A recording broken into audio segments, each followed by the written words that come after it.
jurídico penal que lleva por nombre el razonamiento probatorio en el sistema procesal penal. Vamos a dar inicio a nuestras actividades del día de hoy. No sin antes mencionar, identificar las salidas de acceso y las rutas de evacuación, por favor, están del lado izquierdo y del lado derecho. En caso de cualquier contingencia, tenemos que conservar la calma, seguir las instrucciones del personal de brigadista, por favor, y nos indicará cuáles son las zonas de mayor riesgo. Me complace en presentar nuestra prestigiosa mesa de honor, encabezada por nuestro honorable presidente nacional de la Barra de Juristas de México, Colegio Profesional, Asociación Civil, el maestro Eder Octavio Narváez Muñoz. Un aplauso, por favor. Seguido a ello, me complace en presentar al licenciado José Jorge Sánchez Illanes.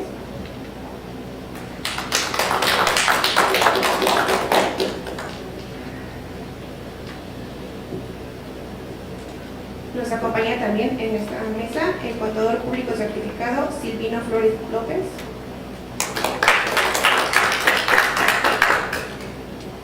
Tenemos el honor también de contar con el contador público certificado Eliud Cerero Reyes.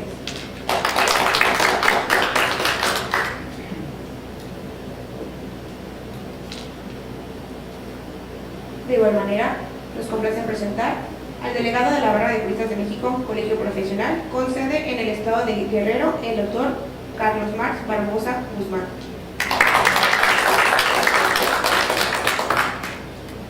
Contamos con la presencia del delegado de la Barra de Juristas de México, Colegio Profesional, con sede en el estado de México, Arnulfo Cárdenas López. Doy el uso de la voz al maestro Eder Octavio Narváez Muñoz. Gracias. Muy buenas tardes.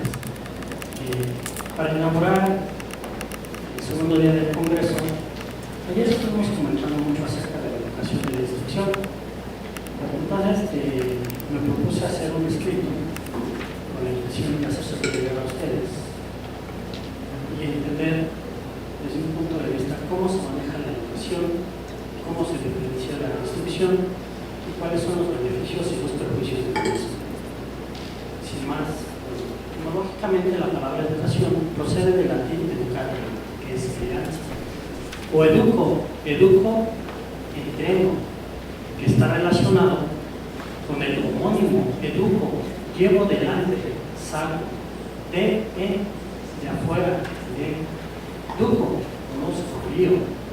Esta es la clave de este proceso de iniciación. La palabra educación viene del latín educere, que significa conducir, guiar, orientar, aunque también es posible relacionarla con la palabra exudere, sacar hacia afuera, llegando a la definición etimológica de conducir hacia afuera. Desde mi punto de vista personal, coincido con lo antes citado. Mis razonamientos son los siguientes. Por el transcurso del tiempo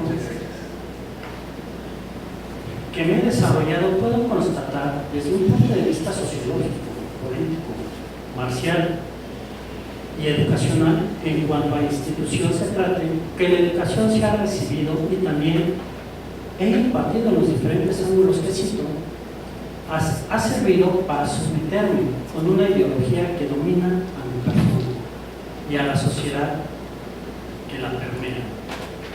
Puedo mencionar que dentro de la institución castrense se dice que educar es a los animales, y estos son más educados que los elementos humanos.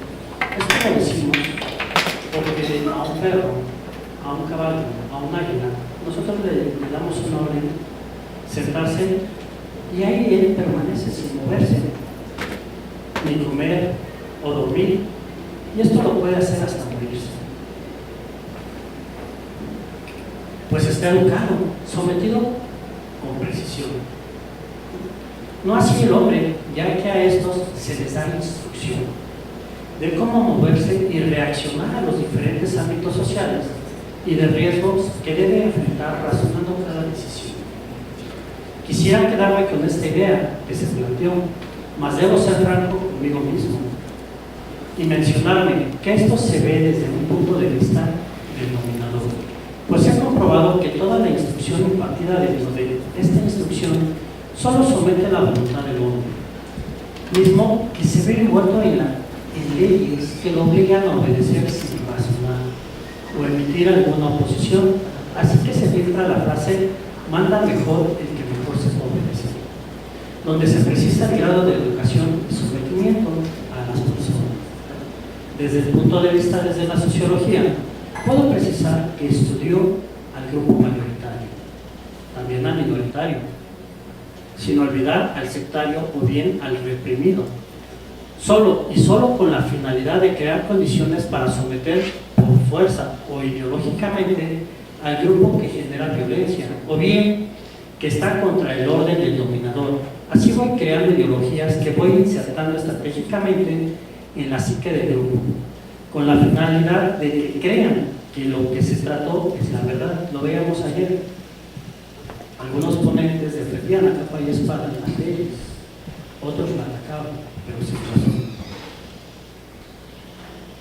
Sin fuerza, sin violencia, así lo someten, solo por su voluntad. Y creen que es lo correcto, es más, lo defienden. Podemos lograr que el grupo mayoritario, por medio de la educación, crea que la represión al mismo es genuina y son merecedores de esto. También, educando a cualquier grupo lo puede volver vulnerable. Simplemente es crear la condición ideológica y social para que este grupo se crea perteneciente a esta nueva índole y se someta, y que reconozca como vulnerable. Podemos verlo desde los reclusorios. Los reclusos se someten, se golpean, se matan y viven un sistema por el sometedor. Ellos actúan al compás de la música que les toca, así como dos marionetas sin voluntad propia. Simplemente tienen que cubrir el rol social que se les ha enseñado en películas, discursos y documentales. En el ámbito político, creo es donde me es más fácil educar. Solamente debo crear una ideología que domine a la población de forma irracional, tan simple como crear una falsa nacionalidad. Todos son mexicanos, pero si pregunto por qué, nadie puede responderme. Esto lo he hecho en diferentes foros y en la facultad donde doy clases, y nadie me ha podido responder por qué soy mexicano. Son mexicanos porque les gusta Chile, son mexicanos porque van al Ángel, son mexicanos porque nacieron en México, pero realmente una racionalización del concepto no lo tiene. Y ahí me doy cuenta que la educación sí sirve. Creando esta identidad, procede a crear una superestructura y una estructura, y una baja estructura, mismas que me dan el dominio de los pueblos que por medio de la culturización, mal llamada educación, se crean una idea de nación y pertenencia a la misma, obligándose a someterse a las leyes que sirven al propósito del dominador, que someten por medio de ellas. Escucho hablar a los abogados y juristas: hay que aplicar la ley es la ley. La ley se respeta, pero no conocen ni el fin único y último de esta. No saben que una ley no da derechos, da sometimiento a un sistema político. Y ahí van, defendiendo el yugo, la ley. He dejado como plato fuerte la educación impartida en las diferentes universidades, instituciones de ideología pública. Todos buscan entrar en estas instituciones, pues ahí se forjan los profesionales. Se forja un mejor futuro y el conocimiento universal. Considero que es una falacia, así lo creo y lo sostengo. He de reconocer que si hay mucho conocimiento es cierto. No podría negar tan gran hecho, que se crean pensadores, pocos, muy pocos en realidad. A los alumnos se les educa en base a conceptos ya establecidos, que deben conocer como pericos, pero jamás deben debatirlos. Esa es mi misión como docente, ya que la ley, el sistema y el programa educativo ya está manejado por el dominante, según estudiante de licenciatura, maestría o doctorado. Crea una nueva idea, primero porque no se le enseña y segundo porque no se le permite. Va estudiando, mejor dicho, memorizando conceptos, ideas, basados en palabras de otros. Nos dirían los libros, es que Sigmund Freud pensó, es que Ignacio Bourgois pensó, pero realmente no es un criterio propio. Por medio de la educación se me enseñó que fuimos sometidos por los españoles, y estos a su vez sometieron a los aztecas. Yo me pregunto, cómo una nación que no existía y un pueblo que tampoco era México fue sometido. Es la irrealidad en la cultura de nuestro país. Mas considero que está sometido este país por no instruirse y razonar solo un poco. No es mucho esfuerzo dudar y buscar otra información. Ahí podemos ver que España existía y México, que España no existía y México tampoco, siendo imposible comprender lo que ya les he comentado. Comprendo que los hechos, los actos y conceptos no son malos, tampoco son buenos. Considero y estoy seguro que soy yo el que le da subjetividad y subjetivamente esta carga, basándome en diferentes lecturas. Veo que dentro de las sociedades se me educa con la finalidad de que sea hombre libre de buenas costumbres.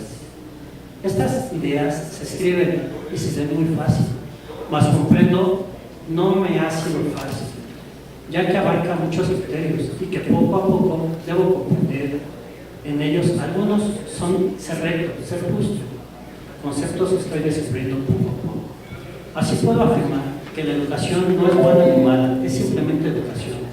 El modo de proyectarla y la finalidad son los que pueden resultar buenos o malos. Sería mejor instruir. Sería cuatro, y con ello daría inicio al congreso del día de hoy. Muchas gracias.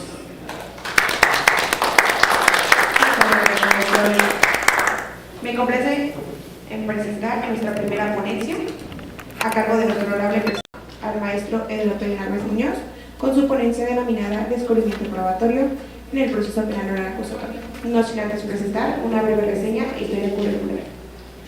El maestro Eder tiene la licenciatura en Derecho titulado por la Universidad Nacional Autónoma de México, con una maestría en Derecho Penal por el Instituto de Estudios Jurídicos y Contables, maestría de igual manera en Sociología por la Universidad Nacional Autónoma de México.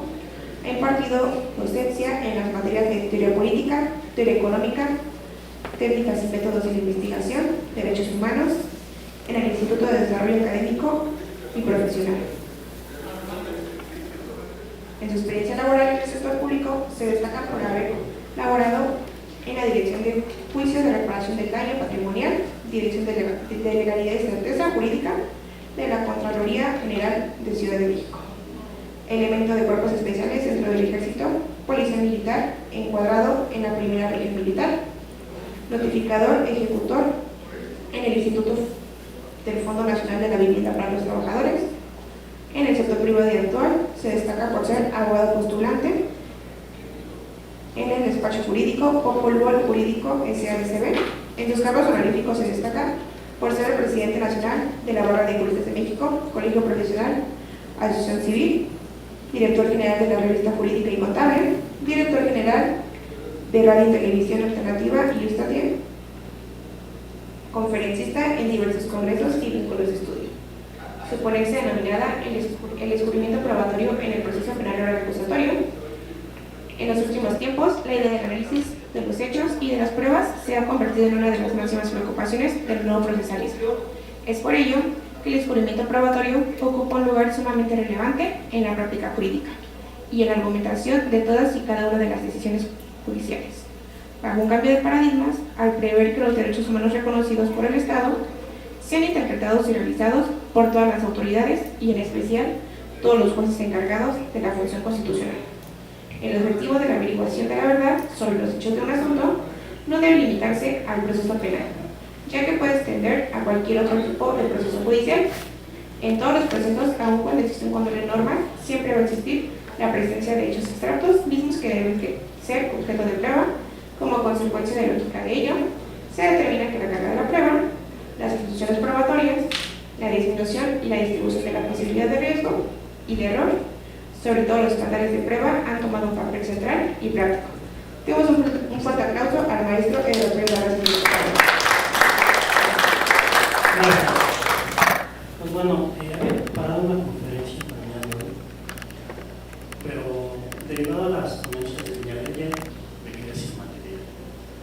Esto derivado a todos los comentarios que se hicieron, las críticas del sistema. Entonces me puse a reflexionar. Primeramente me puse a hacer el escrito que tuve a bien leerles, espero los haya agradado. Y en segundo punto dije, bueno, ayer criticamos el sistema, ayer desmenuzamos el sistema, y hoy no podemos hacer lo mismo. Tenemos que entender que si bien es una realidad creada, esta realidad es la que vivimos, en la que vamos a trabajar y a la cual nos vamos a adecuar. Hay situaciones que podemos cambiar por el uso del pensamiento y hay otras situaciones que debemos de aceptar y aprender a vivir en ellas. Por lo tanto, es correcto hacer otra crítica, quizá. Pero mejor voy a entrar al estudio de qué es un razonamiento probatorio, cómo probar y en qué momentos probar. Lo primero que tengo que entender es que va a haber una prueba. La prueba va a comenzar en un momento que va a terminar en otro. Comienza cuando hay una noticia criminal y termina cuando es desahogada. Todo lo demás va a ser un vínculo, un filtro. He platicado varias veces y me dicen, es que la prueba nada más se da en una fase de procedimiento. Desde mi punto de vista, la prueba nace con la noticia criminal. Porque nosotros en todo momento estamos razonando y probando. Que la prueba, el nombre de prueba, ese concepto que está incluido en el Código Nacional de Procedimientos Penales, le hayan dado ese nombre, es diferente a la prueba, a las probanzas, a los criterios. Entonces, como bien lo referían ayer, me voy directamente al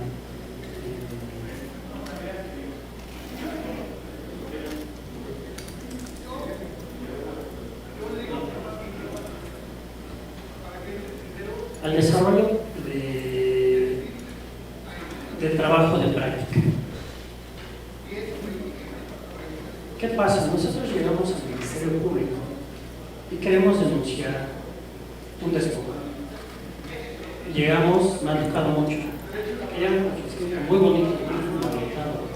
Es que el artículo tal nos dice que la conducta se encuentra encuadrada en el Código Penal y es la que está. Ok, perfecto, lo escrito ya me lo fundamentaste, ya me dices que sí se encuentra la conducta ahí, pero ¿cómo me la vas a probar? ¿Cómo? ¿Con lo escrito?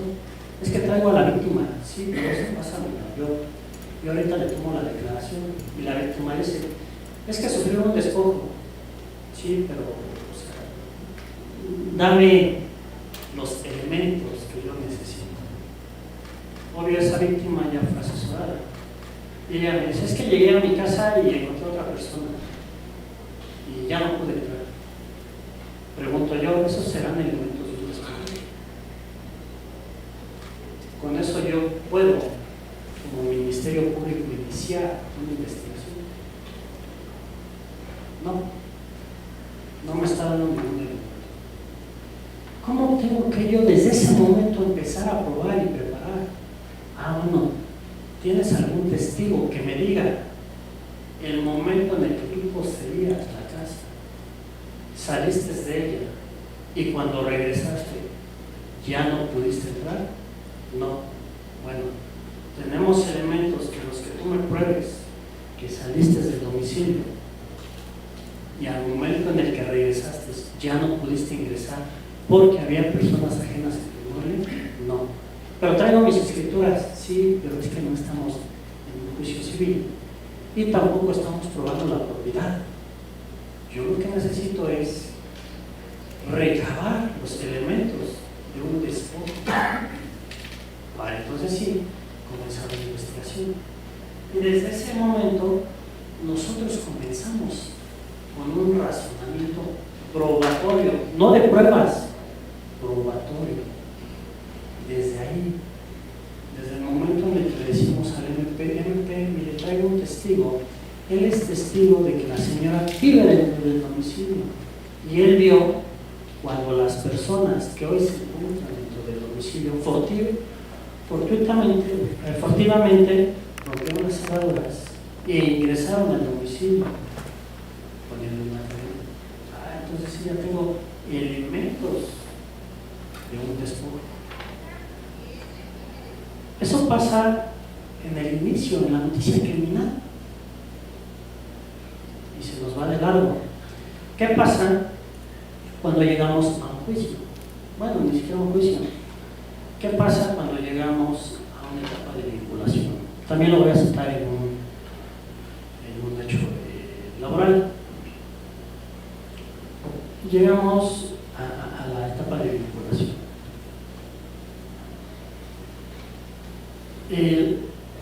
Los sujetos activos se meten a robar un domicilio. Estos sujetos activos empiezan a robar. De repente abren una puerta y se dan cuenta que está el viejito de 80 años. Y dicen, bueno, pues encierra lo que llave, ¿no? Para que no estorbe. Hay un llamado a la policía los detiene y ellos ingresan al reclusorio no por robo a casa de habitación, que es un delito compuesto, sino por secuestro exprés. El primer abogado, y lo sé con razón de causa, porque me entregan la grabación de la audiencia de vinculación, les dice, mira, es que vamos a probar que cuando a ti te detuvieron, te privaron de tu libertad, porque no te llevaron directamente al Ministerio Público y además te golpearon. Por lo tanto, te tienen que dejar ir. Estas personas llegan a su audiencia de vinculación, solicitan hablar. El juez 4 veces les dijo, es tu derecho quedarte callado. Todo lo que me digas va a ser usado en tu contra. ¿Quieres declarar? Sí. A ver, es tu derecho quedarte callado. 4 veces. Y ellos dicen, sí quiero declarar porque así me lo aconsejó mi abogado. Entonces se paran y dicen, es que sabes que cuando a mí me detuvieron hubo privación ilegal de la libertad y tortura. Muy bien, el juez abusado le dice, ¿y en qué momento te privaron, hubo privación y en qué momento hubo tortura? Una vez que me detuvieron, me subieron a una patrulla, me llevaron a un baldío y ahí me torturaron, me golpearon y me fueron presionados. Muy bien. ¿Qué se le escapó al abogado? ¿Qué probó el abogado? Lo único que hizo el abogado fue ubicarlos en modo, tiempo y lugar. Estaban confesos y probar que la detención había sido en todo momento legal. Eso fue lo que probó él con su razonamiento. ¿Qué es lo que él debió de haber hecho? Analizar. A ver, antes de la detención, ¿qué pasó? No después de la detención. Y con ese argumento el juez le dice, bueno, como tú no tienes problema en tu legal detención, pues yo te vinculo a proceso. Porque tú no me estás debatiendo que te hayan detenido ilegalmente. Tú me estás diciendo que cuando te detuvieron, porque estabas dentro del domicilio, no tuviste problema, lo tuviste después. Dice, sí, muy bien. Entonces queda aprobada la legal detención, te vinculó a proceso y sí que se inicie carpeta por las declaraciones que tú haces de tortura, pero por el hecho de que estás detenido, la vinculación es totalmente legal y tu detención también. Entonces, esos son los periodos en los que nosotros tenemos que empezar a probar, a razonar, y nos confundimos. Pensamos que el periodo de pruebas es en la etapa de juicio, ¿no? Es desde la noticia criminal. ¿Qué pasa en otro caso? Lo mismo, caso práctico.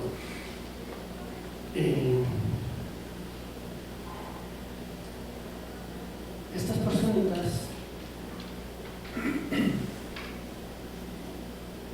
llegamos a audiencia intermedia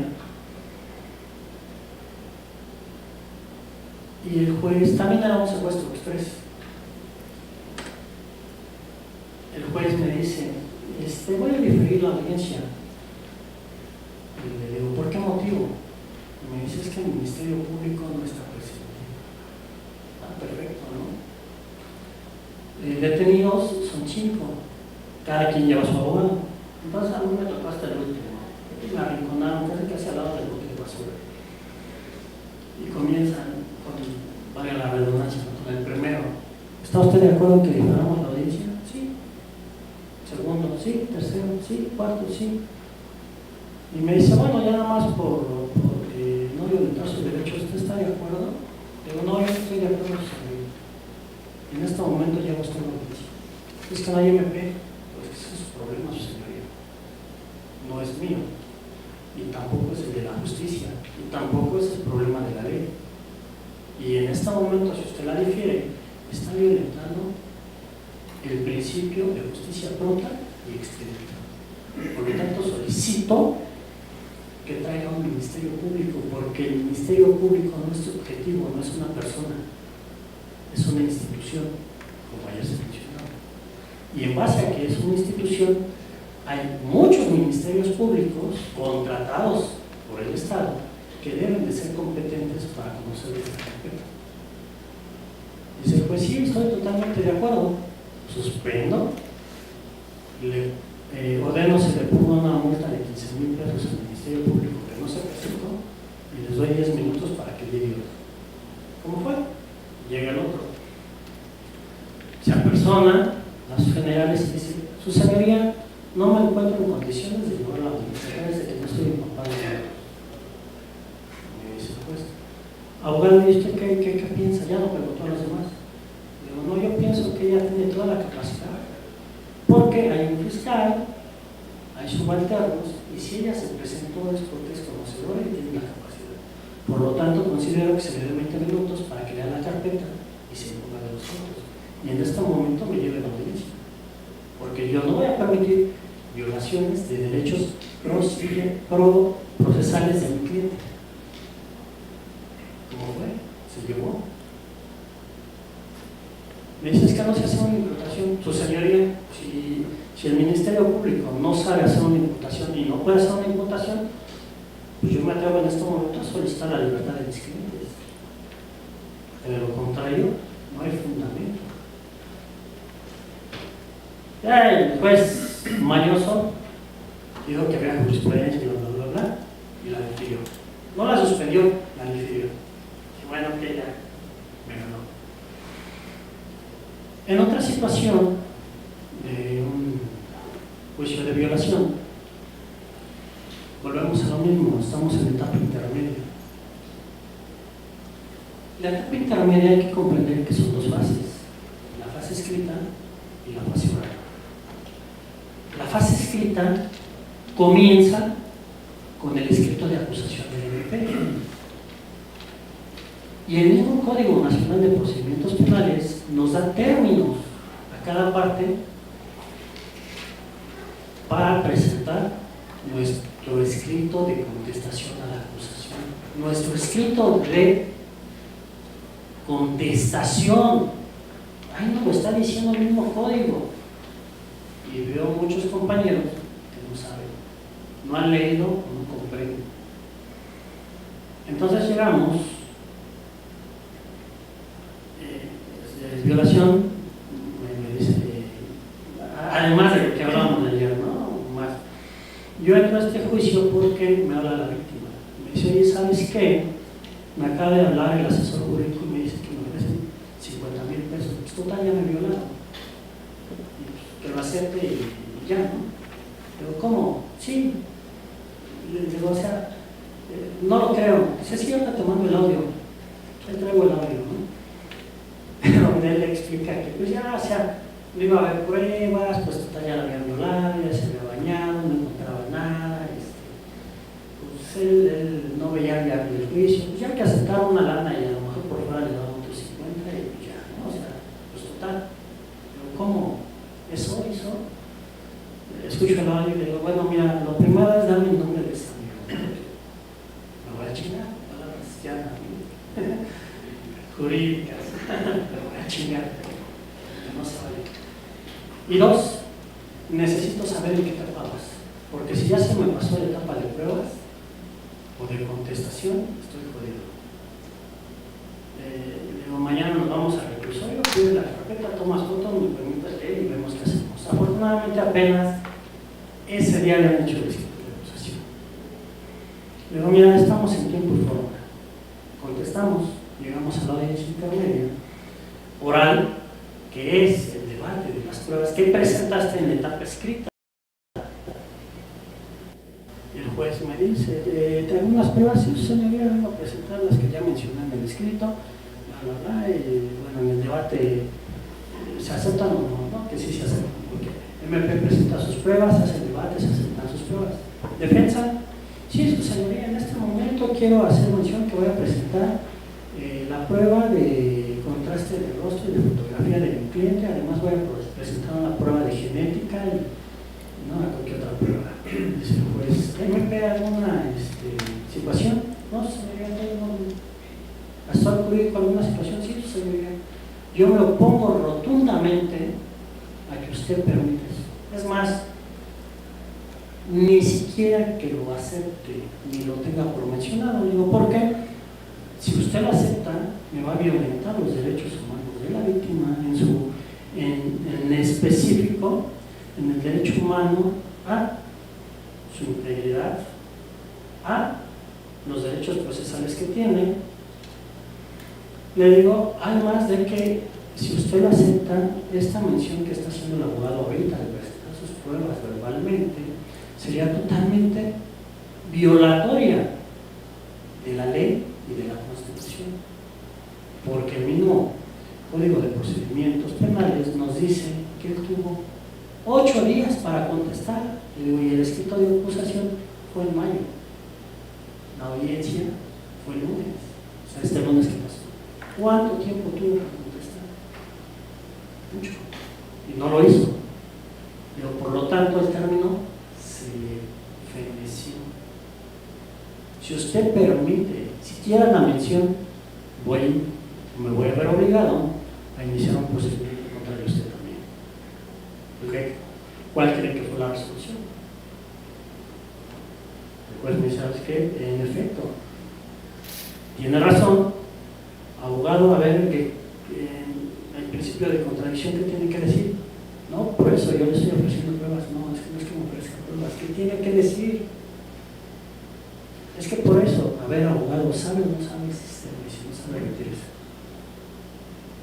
Entonces, estas deficiencias son por no tener la precisión en un razonamiento probatorio, no en las pruebas, sino en un razonamiento probatorio, en la etapa procesal en la que nos encontramos. ¿Qué vamos a probar? El primero intentó probar que había habido tortura, y lo único que probó fue la legalidad de la detención. Fracasó totalmente como abogado, y no el sistema, y tampoco su teoría del caso. Fracasó su falta de razonamiento y entendimiento de los datos que se encuentran dentro de la carpeta. Entonces, por eso es que yo les decía ayer, el razonar va más allá, porque nosotros decimos, yo razono, me pongo a pensar, ¿no? Pero eso es razonar. Realmente razonamos. Yo le decía a un alumno, oye, ¿tú razonas? Se ofendió, me fue a acusar con el director y me dijo, oye, ¿no le puedes preguntar eso? Sí, ¿cómo no? Y también te lo pregunto a ti, oye, ¿tú razonas? Le dije, sí, seguro que sí razona. Digo, yo tengo mis dudas, y son muy grandes. Digo, pero mira, vamos a hacer un ejercicio así, bien sencillo. Te voy a invitar, allá afuera hay muchos árboles, el que te guste, pero antes de salir, quiero que me dibujes un árbol en el pizarrón. Me lo dibuja. Digo, ¿eso es un árbol? Dice, sí. Ah, muy bien. ¿Estás seguro que es un árbol? Sí, muy bien. Ahora ve y agarra un árbol y abrázalo y vienes. Y me dice si es un árbol. Fue y lo abrazó con todo el coraje del mundo, y recordándome a mi progenitora, ¿no? Pero regresó y me dijo, ¿qué cree, maestro? En efecto, no es un árbol. ¿Qué le falta? Es que al árbol lo abracé, lo sentí, lo olí, sentí el aire. Y en este, no, pues es que es un dibujo. Ah, muy bien, le digo, exactamente. Nosotros para razonar tenemos que hacer uso y entrenamiento de nuestros sentidos, porque solo siendo conscientes de nuestros sentidos podemos crear un pensamiento que va a ser filtrado de acuerdo a cómo nos impacte en nuestra realidad y en nuestro ser. Digo, después tenemos que entender que nosotros no somos nuestra mente como vulgarmente se cree, no somos mente.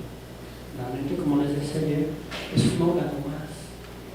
El ser, esa parte, cuando nos preguntan quién eres y no sabemos responder, bueno, esa parte es la que debemos de conocer, educar, y entonces comenzamos a entender y a educar nuestros sentidos y a crear pensamientos, conceptos, realmente conceptos. Cuando nosotros sentimos la mesa, cuando nosotros sentimos dónde estamos sentados, podemos ver una realidad que está impactando con nosotros. Si no lo hacemos así, ¿cómo vamos a resolver? Simplemente vamos a reaccionar. Y todos somos reaccionarios. Ejemplo, ya lo he citado en varias conferencias, pero casi vienen conmigo así de cajón, ¿no? Si nosotros vamos caminando con nuestra novia y pasa un changuito de unos 50, 30 kilos y le falta el respeto, como caballero le tengo que poner unas cachetadas porque tengo que salvar el honor. Pero si el changuito mide 2 metros, 100 kilos de músculo, pues un hombre no se puede rebajar, ¿verdad? Entonces no estoy razonando, estoy reaccionando. Y así se nos van las carpetas, así se nos van los detenidos. Y así una víctima queda impune.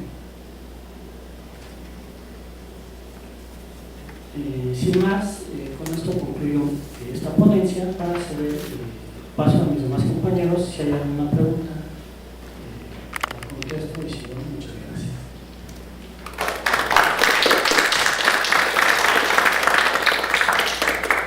Muchas gracias, maestro.